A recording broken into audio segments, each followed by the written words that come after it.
जीवन में तरक्की, खुशियां, धन, सुख, समृद्धि, कर्जों से मुक्ति पानी है तो जया एकादशी का ये पावन दिन अपने हाथों से जाने नहीं देना है। जय श्री श्याम, हारे के सहारे की जय हो। श्याम भक्तों, जया एकादशी का बहुत ही शक्तिशाली और पावन दिन आ गया है।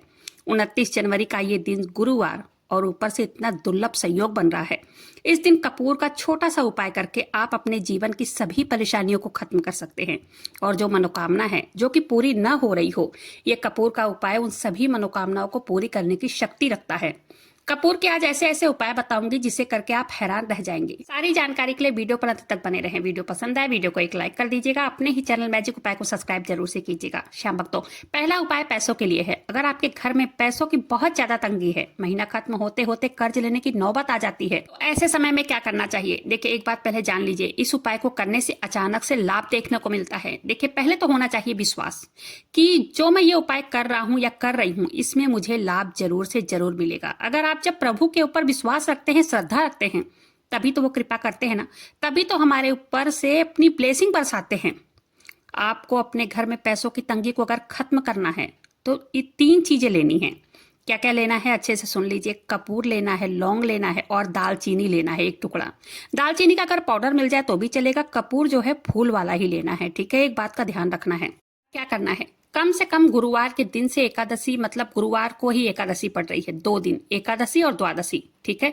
ये बहुत ही शक्तिशाली उपाय है, तो ध्यान से सुनिए। एकादशी को शाम को प्रदोष काल में अपने घर के मंदिर में 2 फूल वाला लौंग ले लीजिए। 1 दालचीनी का टुकड़ा हो या पाउडर हो वो ले लीजिए। कपूर, अगर भीम सैनी कपूर मिल जाए तो बहुत अच्छा है। अब क्या करना है, इसमें पहले घुमाना है। ये सारी चीजें इकट्ठा करके पहले बाबा श्याम की आरती करनी है। 1-2 बार बाबा श्याम को घुमा लेना है, फिर अपने पूरे घर में घुमाना है। अंत में इसे ले जाकर अपने किचन में ले जाकर रखना है, ठीक है। दूसरे दिन जो इसकी राख बचती है उसे अपने बेसिन में राख को डालकर बहा देना है, जल प्रवाह कर देना है, ठीक है। ये उपाय आप करके देखिए, इसमें पॉजिटिविटी आती है करने से। घर से मतलब निगेटिविटी बाहर चली जाती है। आप खुद महसूस करेंगे ये उपाय करते ही कैसे कैसे आपके घर में कहाँ कहाँ से पैसे आ रहे हैं। यह अचानक धन प्राप्ति का उपाय है। ऐसे भी हो सकता है कि जो कोई आपका पैसा लिया हो और वो वापस न कर रहा हो, दौड़ कर आपका पैसा वापस करके जाएगा वो। या अचानक नौकरी में तरक्की हो गई हो, प्रमोशन मिल गया हो या व्यापार अचानक से चल पड़ा हो, ये देखने को मिलता है ये उपाय करने से। तो ये हो गया धन प्राप्ति के लिए। अगला उपाय है, अगर आपके घर में बहुत ज्यादा निगेटिविटी है, बिना बात के घर में क्लेश, लड़ाई झगड़े होते रहते हैं, जब भी आप घर में आते हैं घर में किचकिच शुरू रहती है। घर में जब बहुत ज्यादा निगेटिविटी फैली हुई है ना, तो इसके लिए आपको करना क्या है, एक धूप जलाने वाली धूपदानी ले लीजिए। मिट्टी की धूपदानी मिल जाती है बाजार में, जहाँ मिट्टी के बर्तन वगैरह मिलते हैं वहां मिल जाएगी। नहीं तो स्टील की ले लीजिए, नहीं तो पीतल की ले लीजिए, ठीक है। अब क्या करना है, देखिए ध्यान से सुनिए। 1 पीस या 2 पीस कपूर ले लीजिए। उसी के साथ थोड़ा सा घी ले लेना है, या तो ऐसा भी कर सकते हैं कि जो कपूर आपने लिया है ना उसे घी में डुबो लीजिए, ठीक है। उसके ऊपर थोड़ा सा सेंधा नमक लगा लीजिए, डाल दीजिए उसके ऊपर, सभी चीजों को जला दीजिए, ठीक है। फिर इसे अपने घर के सेंटर में, आप देख लीजिए घर के बीचों बीच सेंटर कहाँ है, ऐसे ही जमीन पर ले जाकर रख देना है। इससे घर में जो निगेटिविटी फैली हुई है ना, जड़ से खत्म हो जाएगी। और ये किसी भी दिन से शुरू कर सकते हैं और 3 दिन या 5 दिन लगातार जलाना है। इससे आप खुद महसूस करेंगे कि घर में शांति आने लगी है। अगला है, आपके कमाई को या आपके बच्चों के या पति के कमाई को किसी को भी नजर लग गई हो। पहले तो व्यापार कारोबार अच्छा चलता था, लेकिन अब वही पैसे घर में नहीं आ रहे हैं। ऐसे में आपको क्या करना है, ऐसे में व्यक्ति पता है चिड़चिड़ा हो जाता है, यानी कि नजर लग गई है। तो करना क्या है, इसी के साथ क्या करना है, 1 कपूर ले लेना है, 2 पीस लाल मिर्च ले लीजिए, थोड़ी सी सरसों ले लेनी है, पीली हो लाल हो कोई भी हो चलेगी। अब चाहे उपले की आग जलाकर रख लीजिए, या तो जब आम की लकड़ी आती है बाजार में उसको जलाकर आग बना लीजिए। जिस भी व्यक्ति को नजर लग गई है, जिसकी कमाई के ऊपर नजर लग गई है ना, उनके ऊपर से 7 बार घुमाकर आग में डाल दीजिए। 3 दिन ऐसा कीजिए। चौथे दिन आप खुद कमेंट करके मुझे बताइए कि फर्क पड़ा है या नहीं पड़ा है। चलिए अगला उपाय जान लेते हैं कि जया एकादशी के दिन कौन सा उपाय करना चाहिए। देखिए, भगवान विष्णु को जगत का पालनहार कहा जाता है। शास्त्रों में कहा गया है, अगर व्यक्ति भगवान विष्णु की कृपा पा जाए तो मोक्ष को प्राप्त कर लेता है। और मोक्ष ही छोड़िए, इस जीवन में जो सुख होता है वो भी प्रभु की कृपा से ही प्राप्त हो जाता है। देखिए, प्रभु श्री नारायण और हम सबके बाबा श्याम का स्वरूप एक ही है। करना क्या है, आज के दिन एकादशी के दिन बाबा श्याम को प्रसन्न करना है। इसके लिए सबसे पहले आपको बता दूं कुछ विशेष उपाय जो बाबा श्याम के सामने करना है, आज के दिन जरूर से करना चाहिए। इस दिन करने से बहुत ही पुण्यकारी माना जाता है जया एकादशी, कोई भी एकादशी हो। और एक बात आप सबको बता दूं, गांठ बांध लीजिए, जो व्यक्ति ये उपाय आज कर लेते हैं ना, वो तो पैसों की कमी उनको कभी नहीं आती है, वो लक्ष्मी विहीन तो कभी नहीं रह सकता है। तो आपको अपने आने वाले दिनों को बेहतर बनाने के लिए, साल को बेहतर बनाने के लिए इस उपाय को जरूर करना चाहिए। ये बात आप लिखित ले लीजिए। ये उपाय आज के दिन करने से माँ लक्ष्मी यानी कि धन आपके पास आएगा ही आएगा। अगर आप व्रत नहीं करते हैं तब भी कोई बात नहीं है, ये उपाय जरूर से कर लीजिएगा, ठीक है। तब भी आपको इसका संपूर्ण फल मिलेगा, चाहे व्रत करो या चाहे मत करो। ये उपाय खाली कर लीजिएगा। क्या करना है इसके लिए जान लेते हैं। इसके लिए ना थोड़ी सी पीली सरसों लेनी है, ठीक है। जैसे कि हमारे यहाँ जब आपके यहाँ पूर्णिमा की कथा होती है, एकादशी की कथा होती है, तो पीली सरसों को अभिमंत्रित किया जाता है ना। अभिमंत्रित करने के बाद ही पंडित जी कहते हैं कि इसे पूरे घर में डाल दीजिए। देखिए आपके यहाँ या होता है या नहीं होता ये मैं नहीं जानती, लेकिन आज मैं एकदम सिंपल तरीके से आपको बता रही हूँ इस उपाय को करना कैसे है। देखिए एकादशी के दिन इस उपाय को करना है, और जब आप बाबा श्याम को स्नान करा लीजिए, उन्हें भोग लगा लीजिए, बाबा श्याम के मंत्रों का जप भी कर लीजिएगा, ठीक है। सब कुछ करने के बाद एक काम आपको करना है, आप अपने हाथ की हथेलियों पर पीली सरसों ले लीजिए। देखिए जो मैं बता रही हूँ वही लेना है, पीली सरसों ही लेना है, काली सरसों यहाँ पे नहीं चलेगी, ठीक है।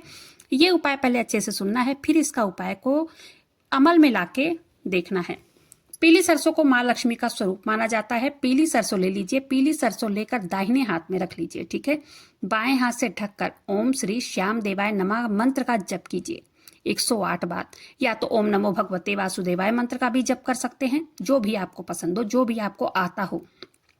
फिर क्या करना है, वो सरसों जहां से आपके मतलब इनकम का प्रोसेस है, मतलब ऑफिस में, दुकान में, तिजोरी में, घर में, कहीं भी मेन गेट के पास जो अलमारी वगैरह में पैसे रखते हो वहां रख दीजिए। हर जगह ये पीली सरसों थोड़ी थोड़ी बिखेर देनी है। ज्यादा बिखेरने के लिए मैं नहीं बोल रही हूँ, एक एक दो दो दाने ही डालना है, जिससे आपको परेशानी ना हो साफ सफाई करने के लिए बाद में। इसको क्या करना है, एक एक दो दो दाना अभिमंत्रित सरसों है, क्योंकि ये बाबा श्याम के सामने आपने चढ़ा दिया है, आपने मंत्रों का जप किया है ना। सरसों को अपने हाथ में लेकर फिर इसको जहां भी आपका व्यापार हो, जहां भी पैसे का इनकम प्रोसेस हो, वहां पर आपको छिड़क देना है, ठीक है। ये उपाय आप करके देखिएगा जय एकादशी के दिन। हर एकादशी ये उपाय कीजिए। इस उपाय को करने के बाद आप कभी गरीब नहीं रहेंगे, ये तो मैं गारंटी से कहती हूँ। चमत्कार होने से कोई ताकत नहीं रोक सकती है। इस उपाय को आप एक बार ट्राई जरूर से कीजिएगा। देखिए मैं बार बार कहती हूँ, ये कोई जादू का खेल नहीं है कि आपने एक बार उपाय कर लिया और रातों रात चमत्कार हो गया, नहीं। जो मैं उपाय बताती हूँ ना, शास्त्रों में वर्णित उपाय बताती हूँ। अगर आप ये उपाय करते हैं तो यह उपाय कभी फेल नहीं होता है, इसका चमत्कार 1000 गुना देखने को मिलता है। चलिए जानते हैं अगला उपाय कि हम ऐसा क्या उपाय करें जिससे हमें बाबा श्याम का आशीर्वाद प्राप्त हो। देखिए बाबा श्याम का आशीर्वाद उन्हें ही प्राप्त होता है जो सच्चे मन से बाबा श्याम से जुड़ता है। एक बार प्रार्थना करने से कुछ नहीं होता है। रोज सुबह उठते ही बाबा श्याम को याद करना चाहिए, उनका नाम सुबह उठते ही जपना चाहिए, रोज उनका धन्यवाद करना चाहिए, तब बाबा श्याम की कृपा होती है व्यक्ति पर। चलिए उपाय जान लेते हैं कि करना क्या चाहिए। देखिए बाबा श्याम को प्रसन्न करने के लिए तो ये उपाय 7 दिनों तक करना है और एकादशी के दिन से शुरू करना है, ठीक है। क्या करना है, थोड़ा सा कच्चा दूध लेना है और दूध में एक इलायची के दाने निकाल कर डाल देने हैं। थोड़ा सा केसर हो तो वो भी डाल दीजिए, ना हो तो कोई बात नहीं है। बस उसमें दूध का भोग लगाना है बाबा श्याम को। उसमें एक तुलसी का पत्र डाल दीजिएगा। उसी के साथ एक घी का दीपक जला लीजिए और एक गुलाब का फूल ले लीजिए। कहीं से भी मिले तो ठीक है, ना मिले तो कोई भी फूल ले लीजिए, कोई बात नहीं है। क्योंकि बाबा श्याम ना खाली हमारा भाव देखते हैं, श्रद्धा देखते हैं, ये नहीं देखते हैं कि आपने कौन सा फूल चढ़ाया है कौन सा नहीं। अब क्या कहना है, अपनी मनोकामना कहती हैं बाबा श्याम के सामने और अर्पित कर देना है। दूध को इलायची डाल के उसमें एक तुलसी पत्र डाल के, ठीक है। 7 दिन तक रेगुलर करना है। ये उपाय बहुत ही शक्तिशाली उपाय है। इस उपाय को करने से कैसी भी मनोकामना हो, कितनी भी बड़ी मनोकामना हो, जल्द से जल्द और जरूर पूरी होती है। बस विश्वास होना चाहिए, क्योंकि देखिए विश्वास है तो सब कुछ है, बिना विश्वास के कुछ नहीं मिलता है। इस दिन आपको जया एकादशी के दिन ये उपाय करना है। माता तुलसी के सामने, अपने मेन गेट के सामने एक दीपक थोड़ा सा हल्दी डालकर जरूर से जलाइए, इससे भी बहुत लाभ मिलता है। ये उपाय आप करके देखिएगा, क्योंकि बाबा श्याम कभी अपने भक्तों को निराश नहीं करते हैं। नाम जप तो करना ही करना है एकादशी के दिन, ठीक है। जो भी नाम जप करता है व्यक्ति, बाबा श्याम कभी अपने भक्तों को निराश करते ही नहीं हैं। बाबा श्याम भक्तों की सांसारिक इच्छाएं तो पूरी करते ही हैं, इतना ही नहीं है, वो भक्तों को उठाकर अपने सीने से लगा लेते हैं। इस कलयुग में बहुत सारे ऐसे भक्त हैं जो बाबा श्याम से जुड़कर अपनी किस्मत को बदल चुके हैं। बाबा श्याम इतने कृपालु दयालु हैं, अगर श्रद्धा भाव विश्वास से उनको कोई व्यक्ति पुकारता है ना दिल से, वो उस व्यक्ति की मदद करने के लिए स्वयं दौड़े चले आते हैं और अपने भक्तों को कभी निराश नहीं करते हैं। बाबा श्याम के नाम का जप करना है और ये जो उपाय बताए हैं ये बहुत पावरफुल उपाय है। इन उपायों को करके देखिएगा। एकादशी के दिन व्रत रखिएगा, बाबा श्याम से पूजा कीजिए, अपनी मनोकामनाएं कहिए। ये जो उपाय मैंने बताए हैं, इन उपायों से, इन कार्यों को करने से मतलब घर में सकारात्मकता का वातावरण होता है, घर में धीरे धीरे करके बरकत आने लगती है। ये काम आज के दिन आप जरूर से कीजिएगा। वीडियो को यहीं पर समाप्त करते हैं। वीडियो पसंद आए वीडियो को लाइक कीजिएगा, अपने ही चैनल मैजिक उपाय को सब्सक्राइब जरूर से कीजिएगा, बाबा श्याम नाम का जयकारा दिल से लगाइएगा। मिलते हैं फिर ऐसी किसी वीडियो के साथ, तब तक के लिए जय श्री श्याम, हारे के सहारे की जय।